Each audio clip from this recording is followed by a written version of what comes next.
Thank you very much for the introduction. And I want to let you know this is my first time at UIST, and it's been really wonderful. So I had a lot of fun in the talks, the demos were great. And the other thing that I've been really appreciating is that you're a very friendly community. This is the first conference I've been to, and people, if you sit next to them, just spontaneously say hello and who they are and everything. And so I think that's wonderful. So I'm going to be suggesting this conference to everyone. But woohoo! And now you love me, so you'll be very kind during the whole talk.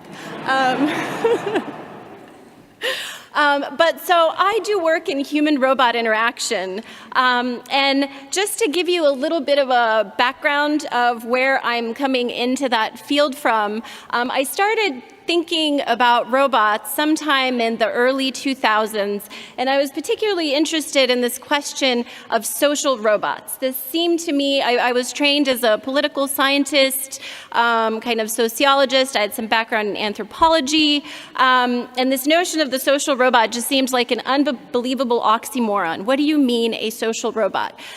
So because I guess I'm a child of scientists, I decided the only way to really figure it out was to study it.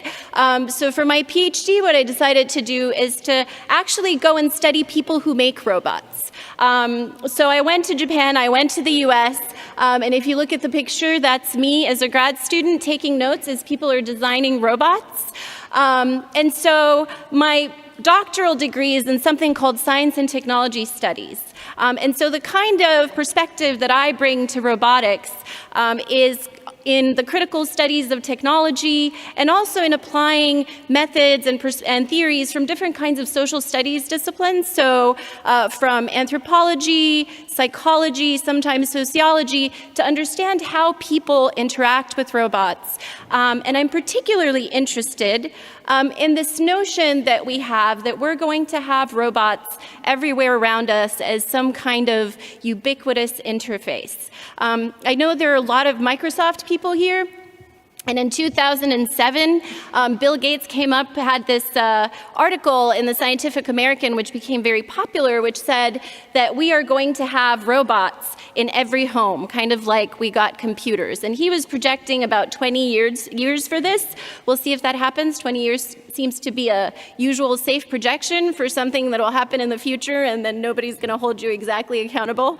But we do have, obviously, robots. So like the little Roombas and other things that you see in the picture here, but also more, there are also more imaginations beyond the kinds of things that we already have of where we could fit robots in.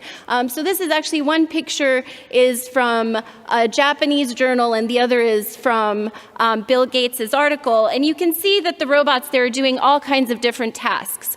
Some of them might be physical, cleaning, folding laundry. It was interesting that in the beginning, robots could fold laundry, but it took them about 30 minutes to fold one towel. You know, at least they can work 24 hours a day. So eventually, by the time the new ones are clean, the old ones will be folded. I don't know. But the other thing that you can see robots doing here is actually interacting with people, and interacting with people both to assist them, but sometimes to be kind of companions and interaction partners. And so I think one of the ways we can think about robots is not just for physical assistance, but also as a kind of social interface. And in considering robots, as I know many of you are interested in different kinds of interfaces and sensors, yesterday there was some talk about ubiquitous computing. I think it's a different way of introducing ubiquity, not as something that's completely invisible, but as something that's kind of hidden behind a social interface. So just recently, I was at IROS, which is a big robotics conference, and we just started working with some folks who are developing this robot. And I think this is a perfect example of something that can kind of hide computing behind a very cute exterior. So I'm just going to show you a little video. So this robot has both cameras and a Connect sensor, so it can track what people are doing in the environment. It can collect sound, but I think when you're kind of faced with this cute little smiley, simple-looking thing, that would be furthest from your mind, this question of what kind of data is this collecting, and what's going on behind the exterior. Another thing that I think robots in everyday life, and particularly in the home, are also suggesting is this issue of interacting with a lot of different kinds of people, and interacting with multiple people at the same time. So I think this is a new direction that some work in HRI and robotics is going into, is trying to figure out how to be able to perceive and actually interact with more than one person at any moment. But I think another challenge is figuring out what the particular needs and perceptions of people as diverse as, I don't know, 2 or 3-year-olds and 60, 70-year-olds can be with the same, potentially the same kind of robot. And another point that I want to make about kind of how robotics ends up playing with the kind of social world as it's becoming more ubiquitous and more prevalent is this pervasive notion of robots as being able to provide some kind of fix for different kinds of problems that we might have in society. So I've spent a lot of time interviewing roboticists for different kinds of work that I do, and these are just some things that I've picked out of interviews or books that people have written, which kind of give you a feel for the types of effects, social effects, societal effects that robots are expected to have. So making people's lives easier, according to Rodney Brooks, increasing people's standard of living. Ishiguro, who is a roboticist from Japan who makes androids, suggests that they could bring in some human presence into people's lives, particularly now in places where we're having less and less young people around. And Cynthia Brazil, in one of her talks recently, talked about the kind of greater availability of robots democratizing access for different kinds of people. So the expectations of the kinds of societal effects these things could have are actually, I would say, quite high. And at the same time, social scientists who have been looking at the design of robots, but also at the way that robots are kind of talked about in society and presented to the world, see robotics as often erasing really the social things that are happening within it when they present robotics to other people. So Lucy Suchman has written about this quite a bit, and by erasing the social, one of the things she brings out is that when we think of a machine as autonomous, as a robot, as doing something by itself, we tend to then disregard the work of all the people that come in to actually make that happen. Another way to look at this erasing of the social is also by thinking about the design of robots as something that really is about the robot itself. So things like, does it have eyes? Does it look like a humanoid? Can it talk? So properties of the individual versus what I think sociologists would say is more that being social is a property of somebody in interaction. So it's something that's constructed in the moment of connecting with other people. And so I think one of the things that I want to talk about today is, as we're thinking about, for me, robots, but I think other kinds of autonomous and interactive technologies, how can we still, develop different kinds of AI, autonomy, et cetera, but also make sure to not forget about the social components that are very important to their ability to work effectively in the real world. And so I'm going to give you some examples of bringing the social into robotics from my work, but before we get there, I have a couple of examples from things I've just seen in the community that I think might portray this for you in a kind of fun way. So the first video I'm going to show you, this is a video of Grace. Maybe some of you know her. This is the graduate robot attending a conference. And in 2003, it was designed to basically be like a grad student. Go to the conference, sign itself, register itself, find its room, present its paper about itself, which is a little bit loopy, and then, answer questions and end. And so this was in 2003. It was the grand challenge at the AAAI conference, I believe. And Grace was able to do all this Of course, as Lucy Suchman would point out, with the help of a large team of roboticists who went there the day before and measured things and drew lines and, just stayed out of the way at the last moment, but put a lot of work into it. But I also think that this little video shows like a moment where Grace really became social to the participants, and I want to share it with you.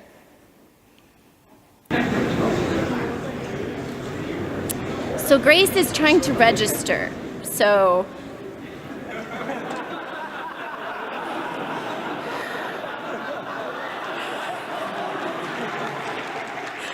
see, you got it too, right? So Grace is trying to register, and she ends up doing something very rude but human. She cuts into the line. Because, of course, she makes a mistake. She thinks this big, little, larger space between two people is actually the end of the line. But at this moment, everybody kind of laughs. People later clap. And the reason that I could find this video rather than any other videos of Grace online is because this was the moment that Grace seemed to be the most kind of alive, the most social, the most interesting. And so adding the social in there here then also takes into account this response that people have to the robot's behavior, the kind of interpretations that they give. Here's another example. This is from the work of Takayuki Kanda, who's from ATR, Osaka University, now Kyoto University. But this is a video of a robot in a mall.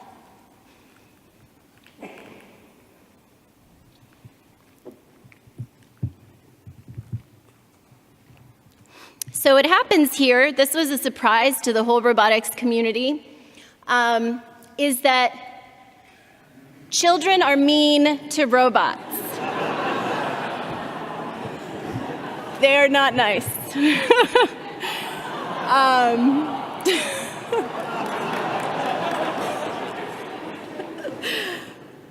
But, so this goes on and on. I won't subject you to the whole painful ordeal.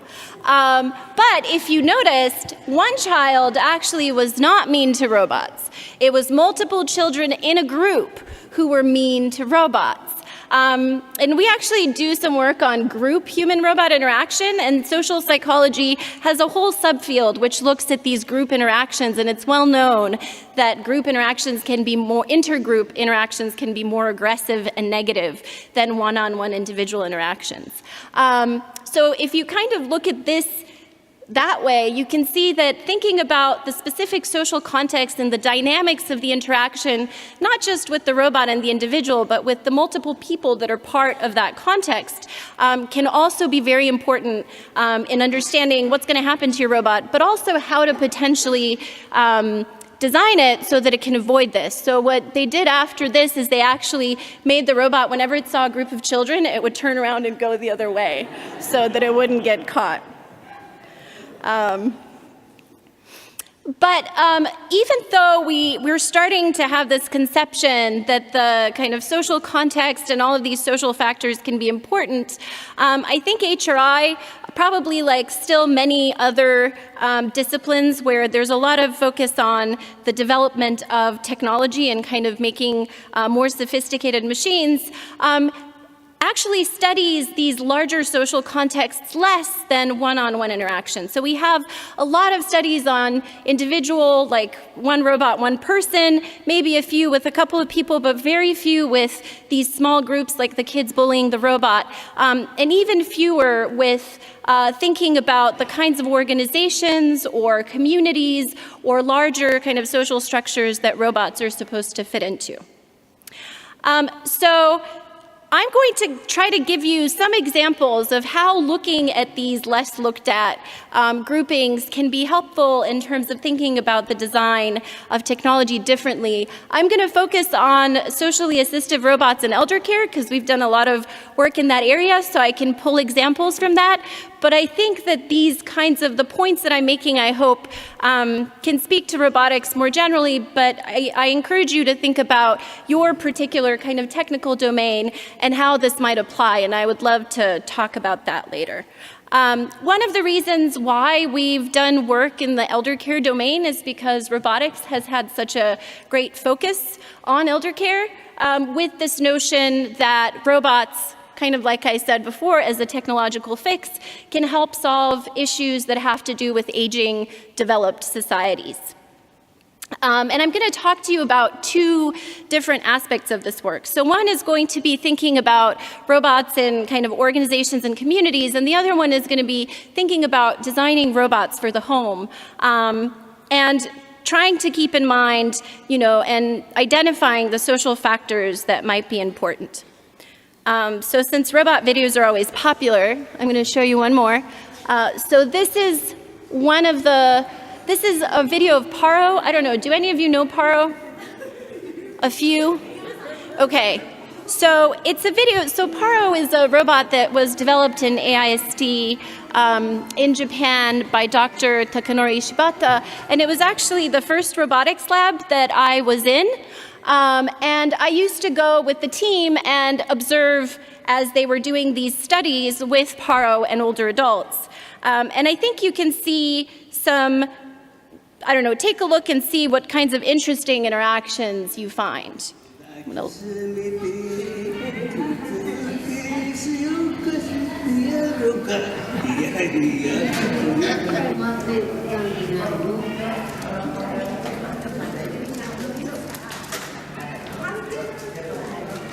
Yeah, they even try to feed it. It doesn't eat, thankfully.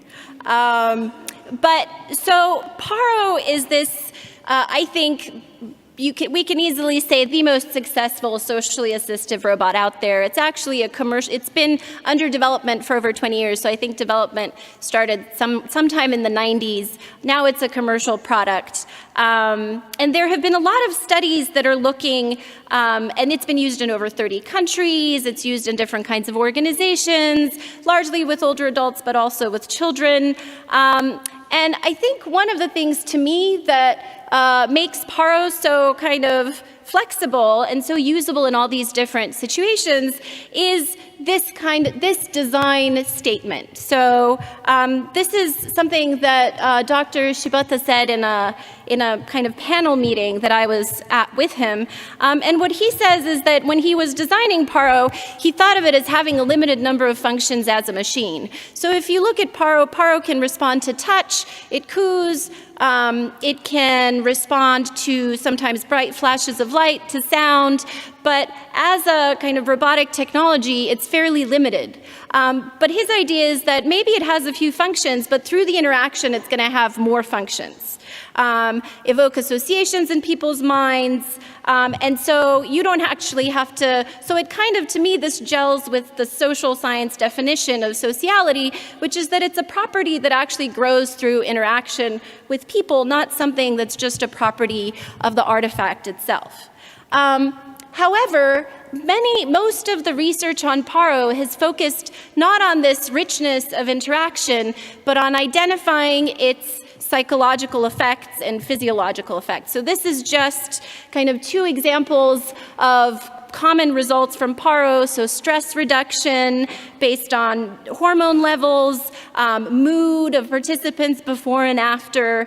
But actually, I found very little discussion of what are the intricacies of the interaction that make Paro so interesting to people, that make Paro have this kind of effect. And so when I got my own lab and I thought, well, I can do something with Paro. Dr. Shibata was very kind and he gave us one. We wanted to actually study this aspect. We were pretty sure Paro was going to have a positive effect, but we wanted to see what kinds of interactions actually make this happen. And so one of the things that we did was try to replicate a study that had been done in Japan before, where they put the robot in a public space in a care home. And what they noticed is that people who were living in the care home, since they visited Paro, they would actually meet each other, and then they got to know each other better. They were acquainted with more people. So their basically social network grew. And so we thought, well, let's try to see what happens if we do this in the US. So we put Paro in a public space at a nursing home. We did some pre-interviews. We observed Paro's use over 13 weeks, multiple times a week, took all kinds of notes, etc. And then if you look at the bottom graph, the thing that we noticed, my students in particular, shock, was that most of the time people actually ignored Paro. So Paro wasn't this immediate success that one would have expected from the strength of evidence that it has these beneficial, psychologically and physiologically beneficial characteristics, right? But I told my students to not be afraid. We could look at what happens in the times that people actually interact with Paro. So can we find something that's different between all the times that the robot is ignored and all the times that people actually interact with the robot voluntarily? And actually what we found to be different were various social factors in the environment. So one very important aspect was actually what we called social mediation, which just means that there were other people there that were getting the older adults or the staff or the visitors to pay attention to and interact with the robot. Another one was gender effects. So women were much more likely to directly interact with the robot, touch it, talk to it, pet it, even though both women and men kind of noticed it and looked at it or somehow interacted with it about the same amount of time. Another thing that we saw that seemed to work really well was something we called interpretive flexibility. And I think that goes back to the definition of or the logic of Paro's design in terms of, people can bring in their own stuff into it through the interaction. But different people who were common users of Paro actually used it in very different ways. So my favorite was one resident who would only interact with Paro if there were other people in the environment, and then she would go to it, start petting it, and get them to come talk to her. So it was basically like a social lure. For others, it was a pet. For some, it was a way to talk through their own kind of psychological feelings by projecting them onto the robot. But their ability to make of the robot whatever made sense to their own narrative, I think made it much more useful. Another thing that we noticed was that, kind of connected to this social mediation, there was a lot of invisible labor happening around Paro. So there were lots of staff and other older adults and people who actually, tried to present Paro in different ways to other older adults to get them to interact, which is something that wasn't really talked about much before in terms of how the robot could be successful. And finally, we saw something else we called mutual shaping, which is that in the beginning, many people were very negative towards the robot. So they called it a toy. They were kind of very questioning to the one therapist who wanted to use it. But after they had seen positive effects, after they saw older adults interacting with it, they started imagining not just uses for Paro, but actually uses for other robots in the environment, which I think is an interesting way of trying to work with people. You'll see that later in a different study I'll explain, by showing them, we have lots of problems in getting people to imagine new things, especially when it's to do with a technology that they've never really experienced before, but giving them an experience with just one type of the technology actually allows them to be much more creative in thinking of other types of relevant technologies and what they could be. So we also left Paro with nurses for quite a long period of time, for a month. And instead of using it the way that it was often used in Japan, which was in these group settings, they actually ended up using it one-on-one with participants. So they found people who were particularly agitated or feeling very low, and they would use Paro one-on-one with them. And I've visited lots of places that use Paro, and we've seen this in different kinds of institutions. They would kind of use it in a way that really fits their own environment. So some people would put it in front of the door to make sure that wandering patients kind of get stuck with Paro and don't leave, or other kinds of things like that. For the most part. Oops. And in some further work that we've done with Paro, and now a new robot, which is that thing behind, the Joy for All cat, which is remarkably cheaper than Paro. So Paro is about $6,000. The Joy for All cat is $100. One of the things that we've kind of further identified is that really sometimes it's really the organizational and not the technical factors that define whether something is used or not. So I think Paro is in technically always the superior robot, but in several cases that we've seen, after trying both out and then thinking about how they would use it, nursing homes end up opting for the Joy for All because they need to use less labor to take care of it. And they're not so worried about losing it or it getting broken and those kinds of things. So as we're designing different new types of technologies, I know cost is something that we kind of think of, but it's amazing how much even more important it is for people who actually end up having to use these types of robots.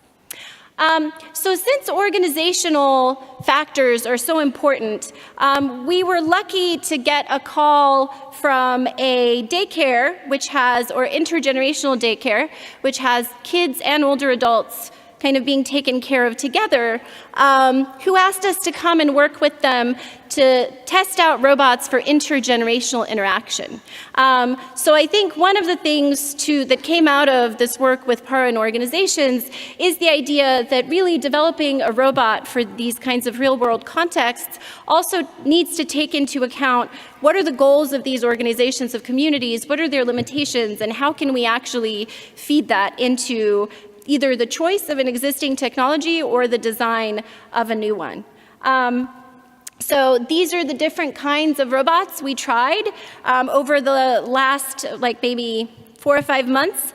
My students have been taking these robots several times to the intergenerational daycare and taking videos and observations of people of kids and older adults using the robots and trying to figure out, is there something about the different design characteristics of these robots that maybe supports intergenerational interaction more or less?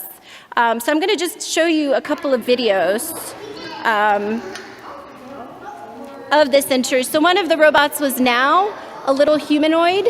And you can see here that the children and the older adults are very interested in Now, but Now isn't a robot that really requires them to get close. At least not in this case.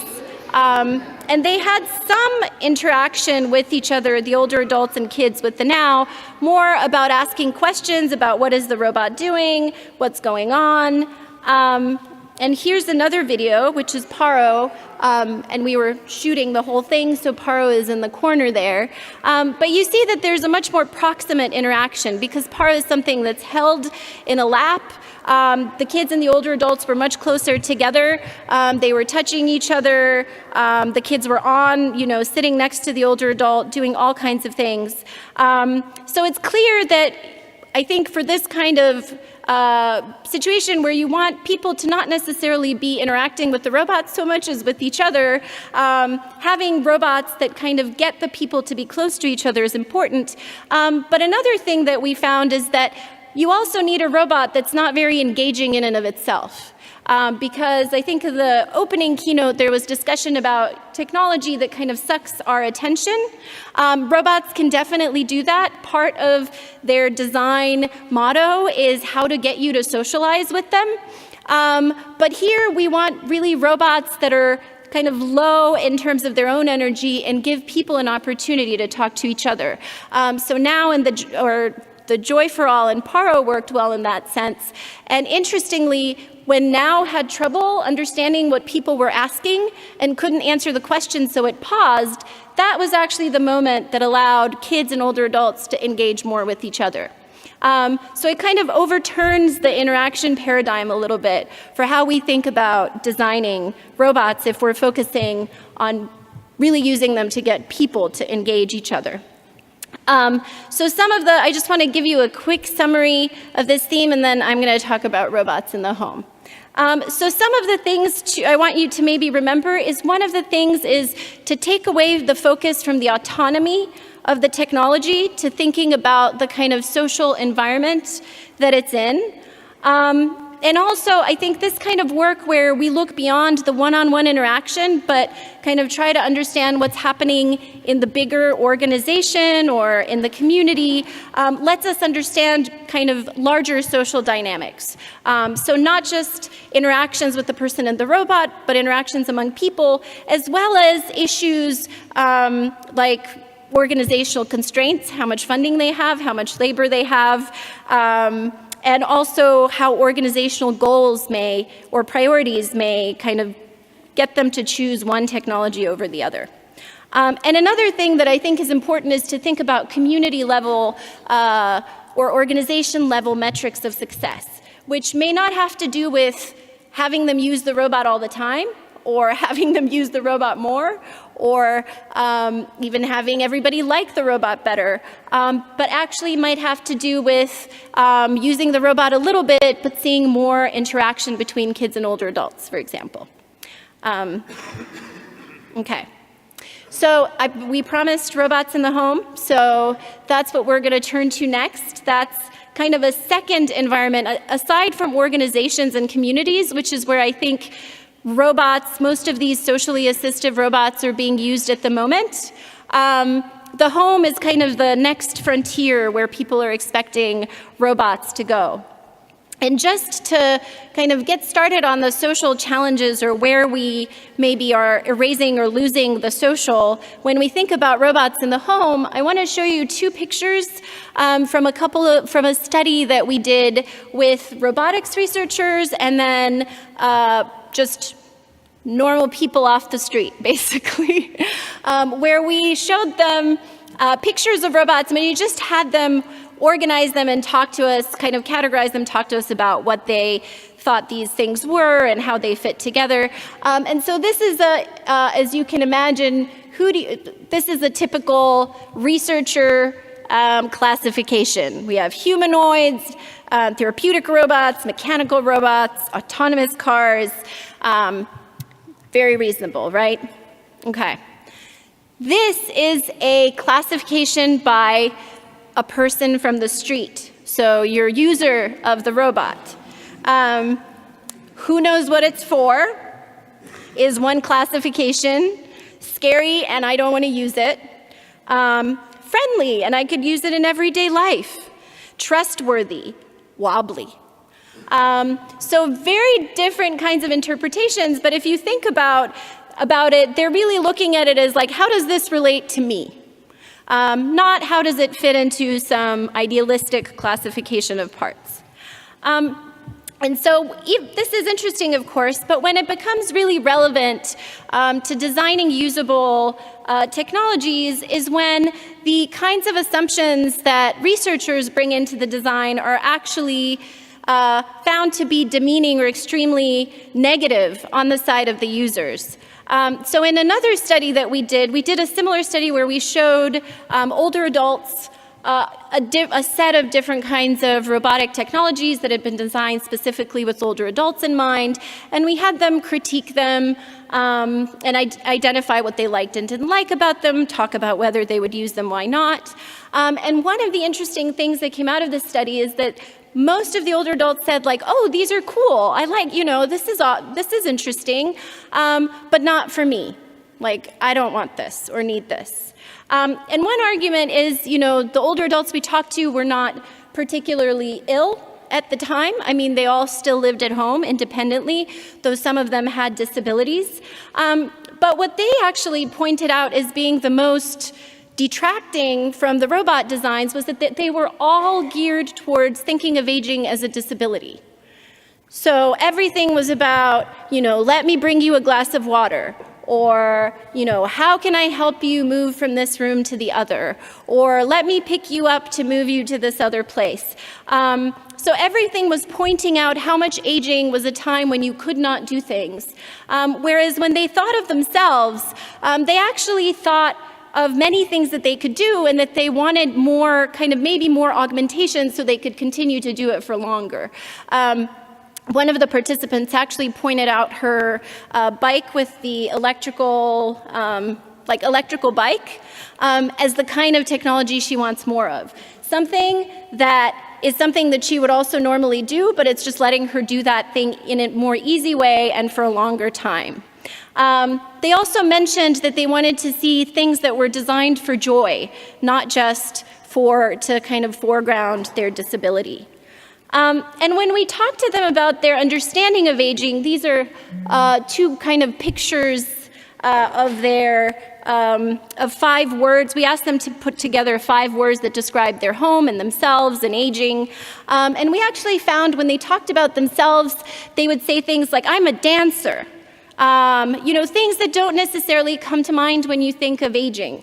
Or, I think what's great about aging is that I'm wise and people trust me.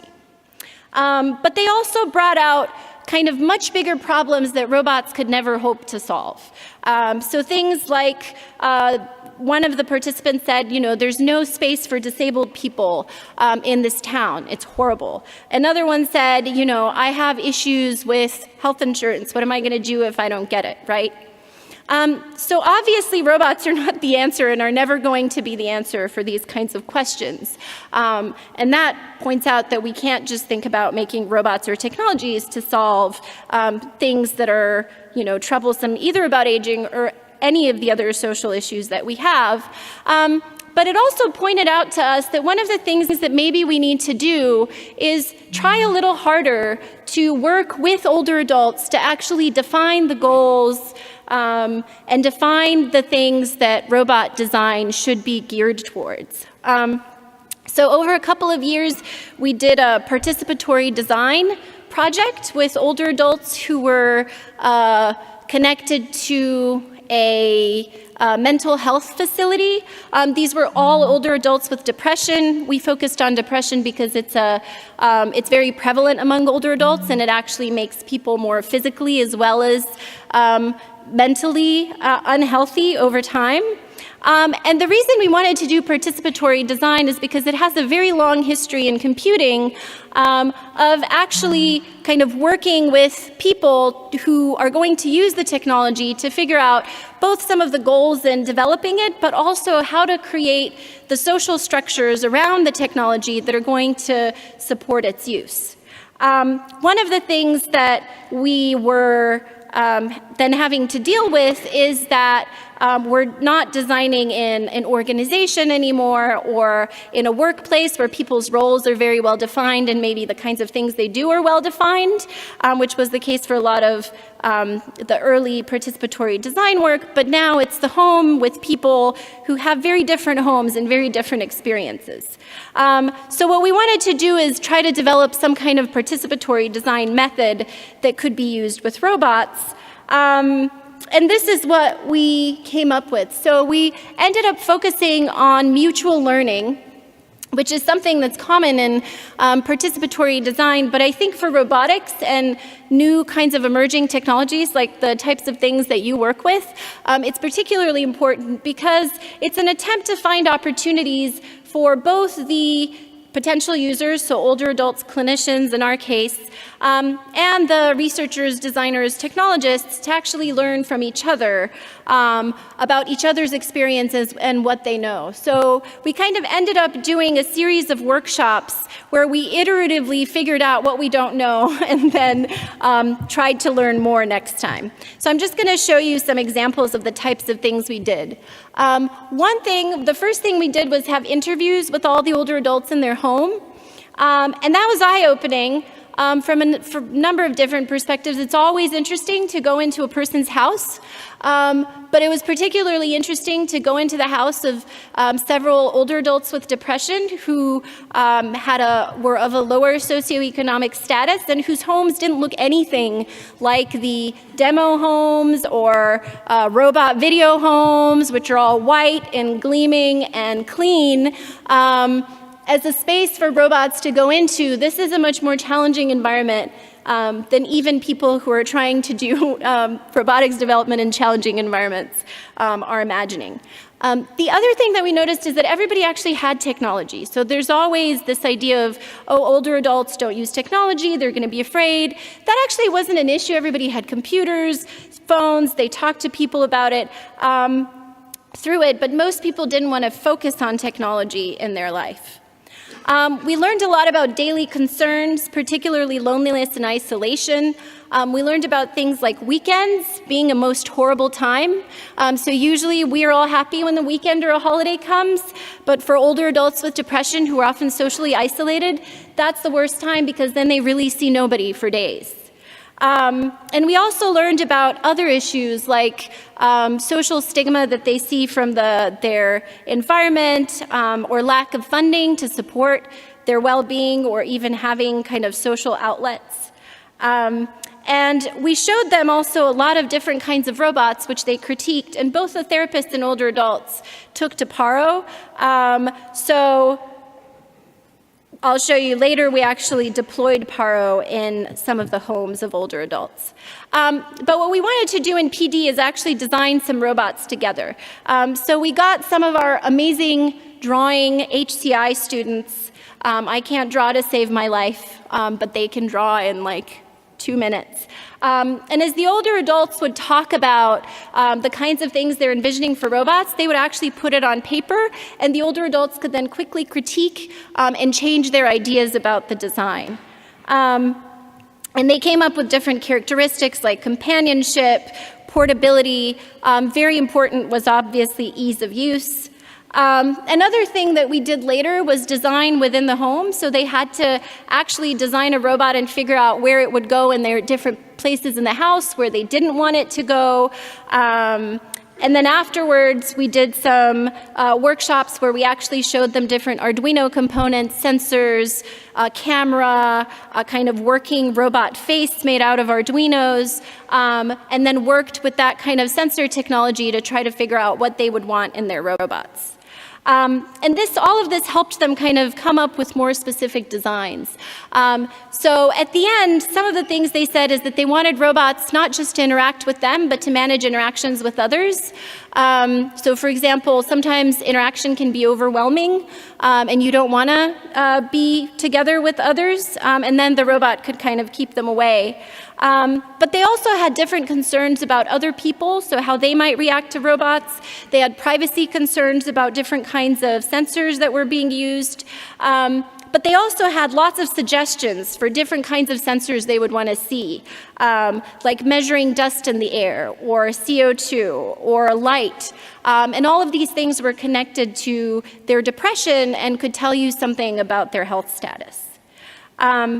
And then talking to clinicians, the clinicians actually pointed out something different, which was that even though the older adults often said, oh, we'd like the robot to tell me what's healthy and what's not healthy, the clinicians mentioned that's not actually a good way to go. You want people to make decisions for themselves independently, not to be dependent. So maybe it would be better for the robot to make suggestions like, are you sure you want to eat that? Or how about, have you thought of taking a walk or something like that? So basically through this participatory design process, one, we found out that older adults are willing and able to work on these kinds of projects, but also that it takes some time to get them thinking as designers, and that this kind of extended process of mutual learning is really necessary to be able to create the kind of communication and trust between older adults and researchers that can get them on the same page and creating new kinds of technologies. So I'm going to wrap up the last thing just very quickly, but because we were encouraged by the participatory design, we actually deployed a Paro robot in the homes of 10 older adults with some additional sensors over the period of a month. And some of the things that we found was, one, a therapeutic effect. So we actually found that older adults' depression fell when they had Paro, and they self-reported things like it made them happy and relaxed and peaceful. But we also learned lots of things about how it looks to have a robot in the home. So one, we saw that all people didn't use Paro in the same way or in the same frequency. Some people were with it almost all the time, and some people were with it only a few times a day. The thing they most liked about it was companionship, but also sometimes they found companionship to be a burden because it was too much that it was asking them to interact with them all the time. And another thing that I think might be interesting for you is that they were really curious about using robots as sensing companions.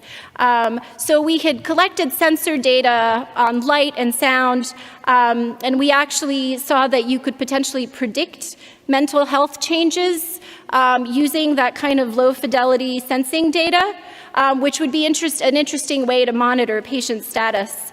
But also the patients themselves wanted to see this data and use it as a kind of something to reflect on and to try to change their own behavior.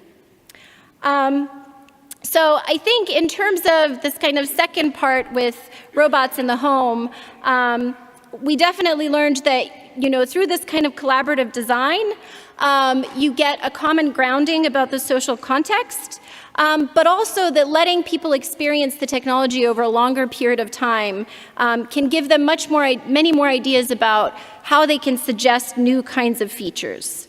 And so something we're going to be working on in the future is this kind of in-home sensor use of robots, not just sensors to respond to people, but actually sensors as a way to track and monitor.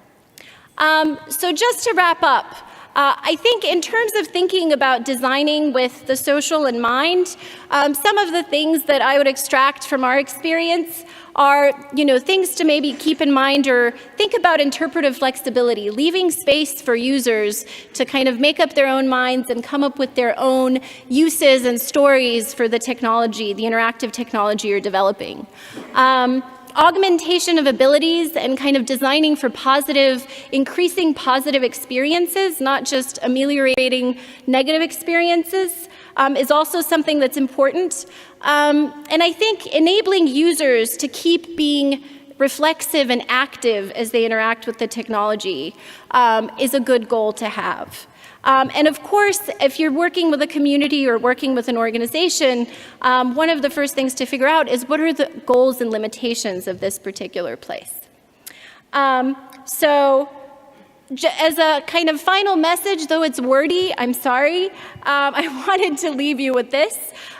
So as you're thinking about designing new interactive interfaces and technologies, rather than thinking of how can I fix something with technology, maybe thinking about how does this become a part of a socio-technical infrastructure that can help people kind of creatively and actively come up with their own solutions to problems could be another approach to design. So I just want to say thank you, and I'm open to questions.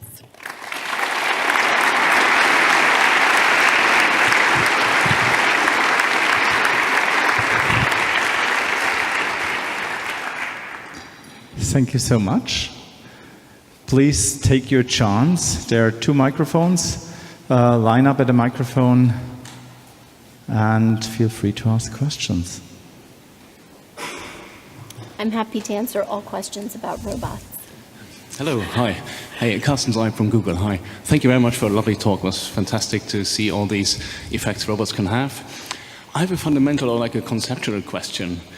At what stage does a machine become a robot? That is like a forever question for robotics. I think often the simplest answer that people have is that it's something that has sensing, planning, and action. So that it senses something in the environment, does something with that information, then acts in the environment physically. So there's an embodied component to robots. But whenever I've asked lots of roboticists, what is a robot?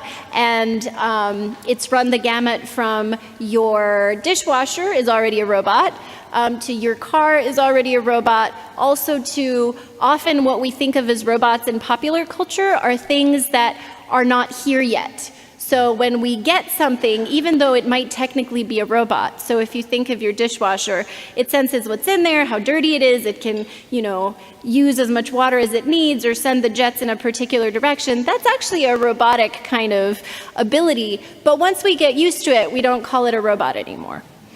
So I think there's a kind of technical definition, and then there's also the cultural definition that maybe might be kind of shifting more. So basically, could you say from a human point of view that when the machine induces the dialogue, then it's perceived as a robot? If I induce a dialogue via a button or whatever, then it's a machine. If you like a dialogue with words? Exactly, human-computer dialogue, whatever that is. I ask it to perform a task, it's with words or it's with gestures, whatever. But if it's proactive, basically, in doing something, would I rather think of it as a robot than a machine? Yes, I think that sounds fair. Okay, fantastic. Thank you. Thank you. Hi, Aaron Wheeler from Google as well. I really enjoyed the talk, and I've done work with accessibility, and on the accessibility side, there's service animals are used widely. I'm kind of curious if you could talk about the similarities and differences between the robots that you study and service animals. Yeah, so sometimes there have actually been some specific studies comparing things like Paro or the Sony Aibo, which is just coming back with dogs and those kinds of things. One of the reasons, I mean, they have similar effects to some degree in terms of the physiological and psychological kind of making people less stressed, maybe making their mood a little brighter and that kind of thing. One of the reasons that people are developing the robots is because they're trying to address the issue of the difficulty of keeping animals, places that don't allow animals. So in Japan, they often don't allow animals in the nursing homes, I've heard. For our older adults with depression, several of them started studies with an animal and then shortly were unable to take care of the animal and it got taken away.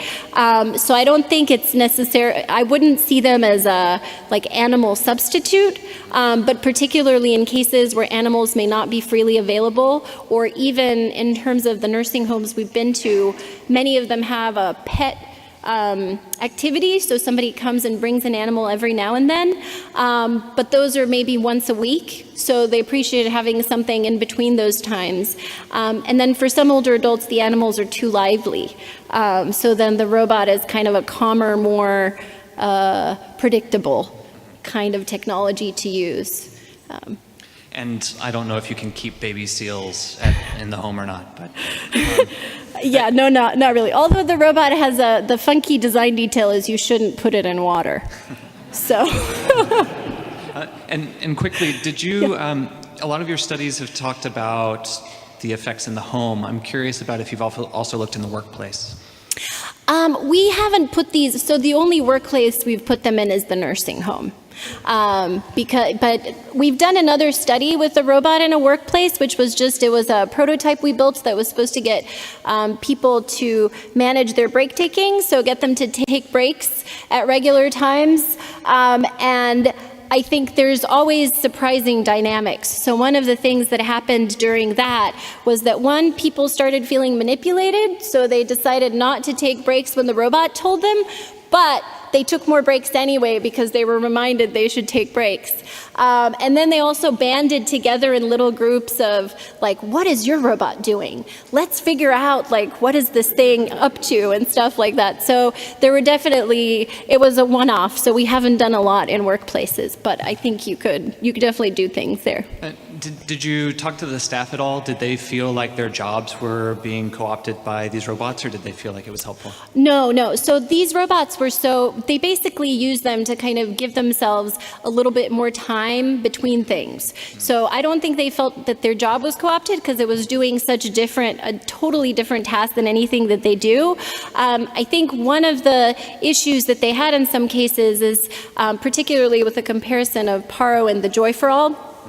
Because Paro is so expensive, they were afraid to leave it alone with the resident, so then they felt like they had to use just as much time to take care of the Paro as they would just hanging out with the person, whereas the Joy for All, because it was $100, so you lose it, it's okay. They felt like they could leave that with people and then go do something else and come back. And so it was more a question of how much labor they had to put in to kind of taking care of the robot that was a problem. Thanks for sharing. You're welcome. Thank you. One more. Hi, Andrew Ko from Google as well. Mm-hmm.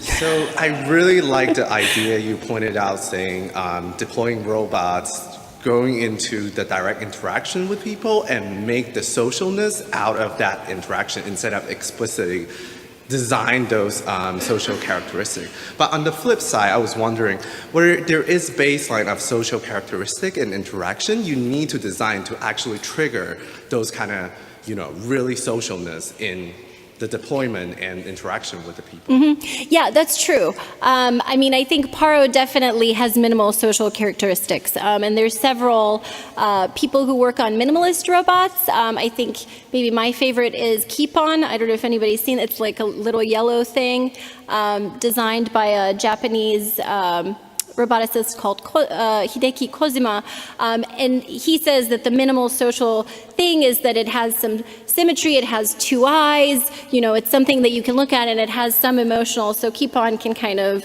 do this, and it can respond to input that it gets. So I think there's definitely some minimum social thing that's needed, but I think the question is, what's the minimum social thing?